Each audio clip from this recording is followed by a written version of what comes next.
In this video, I'm going to have an honest conversation about the Tesla series that I started back in March earlier this year. Firstly, to rip it off like a bandage, yes, this series is coming to an end about 1/3 the way through. Nuggs just dropped a bomb. Let's react to it. For one, and possibly the most influential reason as to why I made this decision, is simply that I probably just can't afford the Tesla. Like, even when I hit the $50,000 goal, I probably still cannot afford the car. All right. I know not everybody thinks the way I think, but, like, how?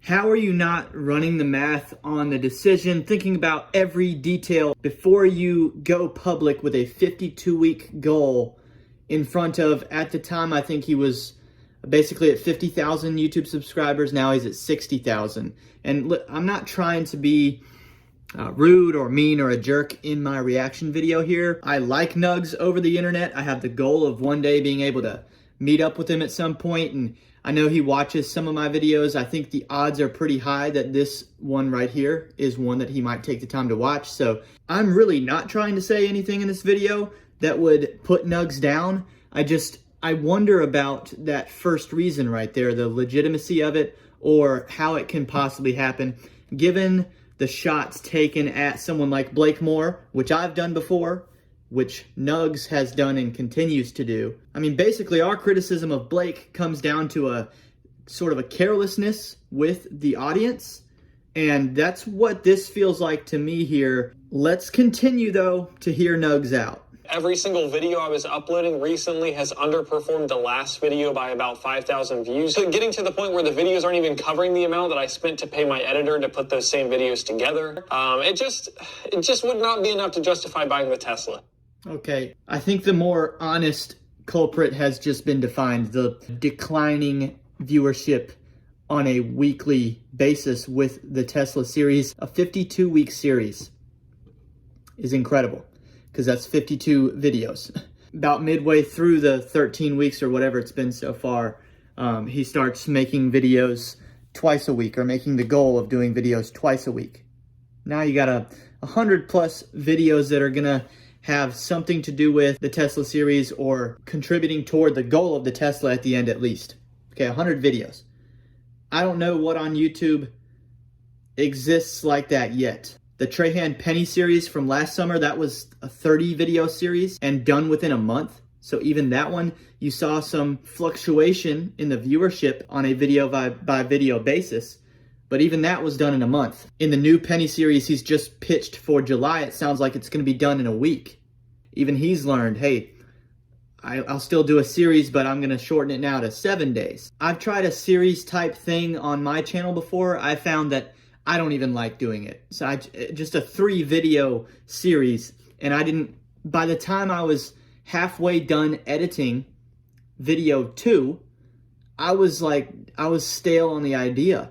For someone like Nuggs and I to do something for 52 weeks, it's not like we're going to go the 52 weeks doing it and not have more ideas, pumping creative energy through our brain at night as we go to sleep. I imagine Nuggs exploding with ideas mentally and not being able to do them until the series is over, and I think it's probably driving him crazy. I think that's what's going on. As a creative myself, I totally get that. I shouldn't even have to say this, but DoorDash is not what gets me up in the morning. Like, I don't want to sound like a little bitch or nothing, but it's kind of like depressing, like waking up every day doing DoorDash when I have the opportunity that I've wanted for like 10 plus years right in front of me. There's no creative process for this type of content long term. And the most successful content creators in this niche just recycle old content or just make really repetitive, low quality content. Okay, that I agree with.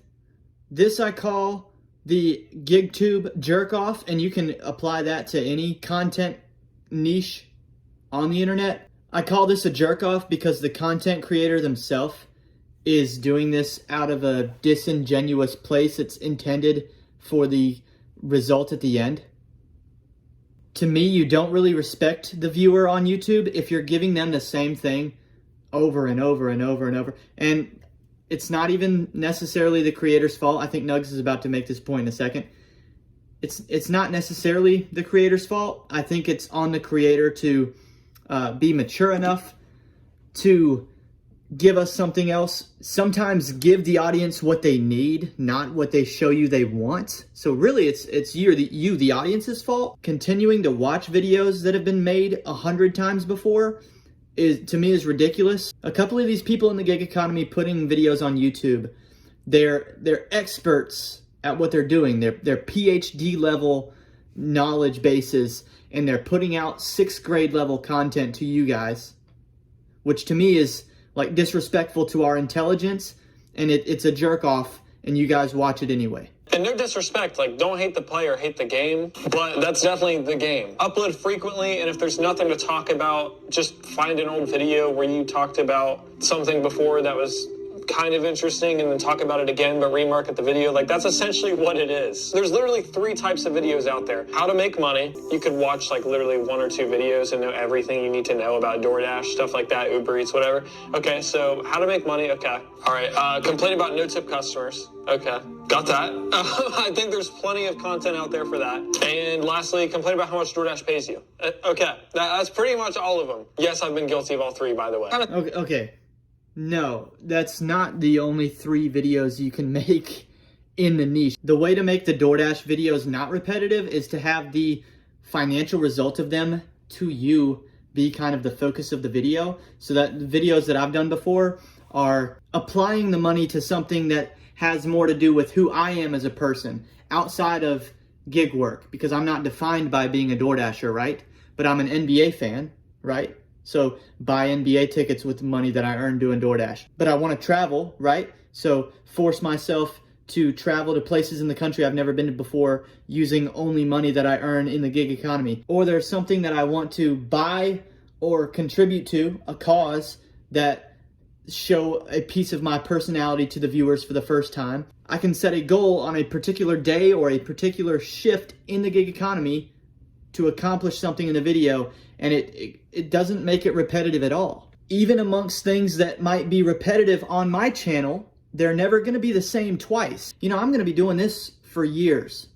Outside of what other people might say about how long DoorDash is going to last, there will be other ways for me to earn money as a gig worker if food delivery does go away, but it's not going away. I just flat out disagree that it's going away or going away quickly at all. Anyway, what I'm saying is when I finally get to doing things for the second time on this channel, which will come, it will be different because the videos like DoorDashing and trading stocks, day trading stocks, you're never going to get the same result twice. I can do that video several more times and have wildly different results. They're all going to be different. I can take the money that I earn DoorDashing and go to the casino and do blackjack, roulette, sports betting, whatever I've done before, we can do again.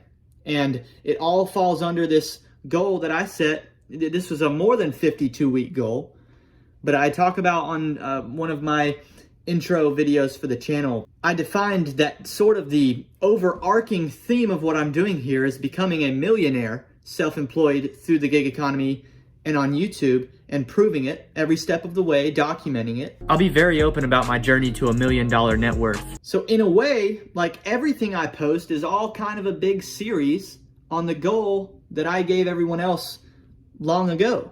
But if I apply the DoorDash earnings to blackjack or roulette, and I do that multiple times on the channel, people will watch because the results are different. I'll keep a running total. Even if we do the roulette video 5-6 times, we'll have a total result of this is how we've done through the course, the history of this particular strategy and execution on this channel, aka here's how it's helped or hurt me on the way to the 1 million.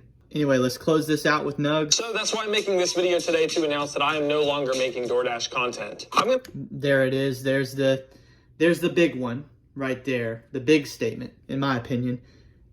But we've heard it before. I remember it was at least a year ago now because I made this video right here that says 1 year ago. I made this video because like at almost the same exact time we had a More Finance channel and the Nuggs channel sort of making this declarative statement that they were done making DoorDash videos or even doing DoorDash. DoorDash YouTube is going crazy. I no longer do DoorDash full time. This is not a clickbait title. I am actually quitting DoorDash. I don't understand it, other than if you're just really abusing your viewership, your viewers, by just being thirsty for their clicks and views on a very short-term basis. I said over a year ago what I still believe today, these declarations with finality and putting them on YouTube.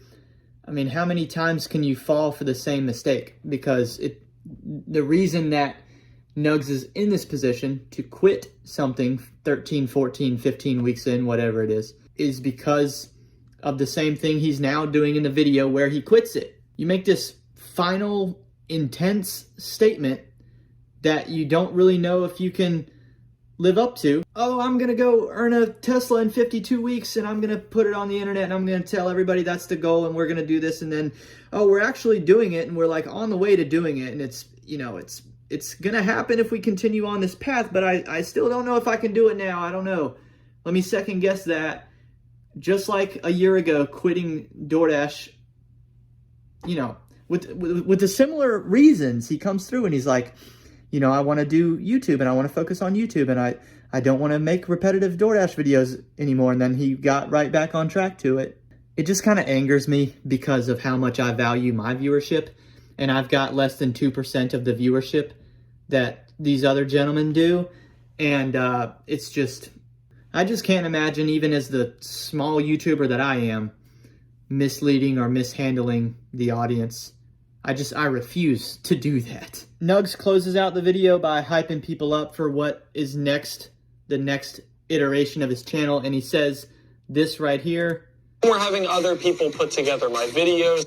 No more having other people put together my videos. He's going to lose the editor, which I do. I agree with that. I've said before, I don't think I'll find the clip where I said it because I said it in a live stream. I go live every weekday on this channel. It would take me too long to go back and find the exact clip for you guys because I can't even remember what day I said it. But at one point on the live stream, I said that Nuggs' decision to have the editor, I don't really think that's the right move, and I don't entirely respect that just because I think from an art perspective, it's really like the editing is so much of who the person is. That's why the videos turn out the way they do. I think it's just too important. Even though he found a good editor, I thought it was an editor that could replicate his style, as he said in this video. It was a good fit, but even still, it's just there's something disingenuous about it to me that it's not coming from the YouTuber.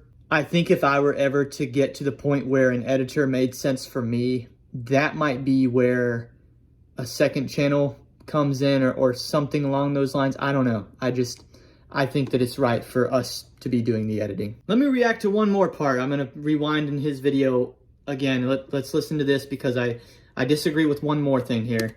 Let's be honest, being a DoorDash driver, it gives you this false sense of having some sort of control, but you cannot create value as a DoorDash driver. If you're not delivering food, you're not making any money. There is no future with this kind of work, and more than likely in the next 3 to 5 years, this probably won't even still be a thing. I cannot connect with people in the way that I would like to being a food delivery driver. Being held back by DoorDashing 60 hours a week to get by, again, not creating value. I just don't agree with that. I don't think it's even appropriate for Nuggs to say that, given he's got a library of content on YouTube that if he never touched it again, it's passive enough. Yeah, he's not going to make a lot, but some money's going to come in. He's created past value as a gig tuber through being a DoorDash driver. It's not true what he's just said. I think Nuggs is missing out on a lot of potential. When I look at his YouTube, I don't see a store anywhere. I don't know that merch exists. I don't see ways that he's making money outside of just the YouTube check. That's something that I'm thinking about already. At the 1,000 subscriber mark, by the end of 2023, the Welty brand will have a merch store. There will be shirts available. I have an additional product that I'm really excited about that I don't want to announce yet, but it will be here by the end of the year for people to purchase. Nuggs is missing a huge opportunity for him with 62,000x the subscribers that I have. You can't create value as a DoorDash driver outside of being a DoorDash driver. Do you want to bet? when I have shirts online that say and they're selling, you just have to be creative enough, which is why I'm even more surprised that some of these statements were coming from Nuggs, who I think is one of the most creative that we have. So there you go. There's my reaction. I will see you all next time on Welty.